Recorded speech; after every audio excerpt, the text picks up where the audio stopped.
Hello everyone, welcome to my online classroom. In this activity you're going to be learning how to use Microsoft Excel to create a graph. And you're going to have a little bit of fun while you're doing it. The steps are quite easy, so if you follow them you should actually be able to do it. And please don't forget when you finish to email your finished work to me. I love seeing them. And then go to the EduGazelle website and complete the quiz so I can see how well you understood everything. Right, so we're ready to start creating our graph. Follow the steps carefully in the next slides and you'll be able to easily do it.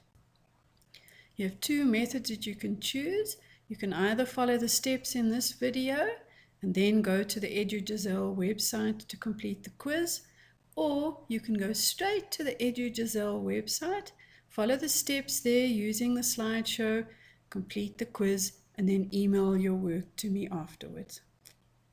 Right, we're ready to start. So open Microsoft Excel, click on File and Save.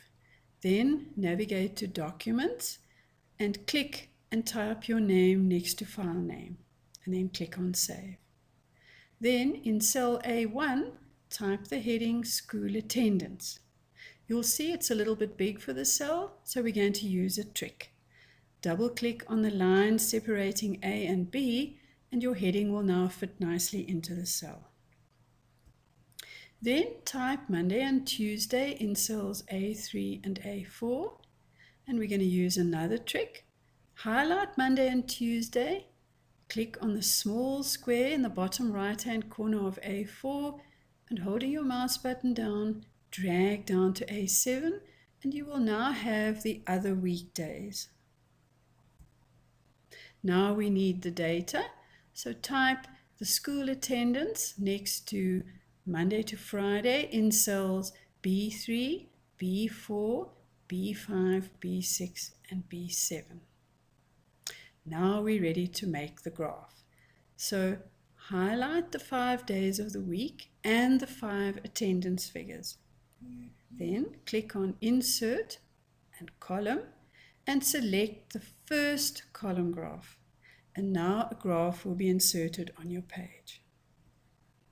Drag the graph nicely under Friday under the text.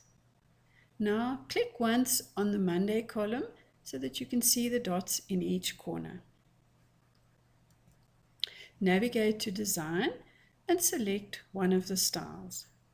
Then close and save. Now go to the EduGazelle website to complete the quiz.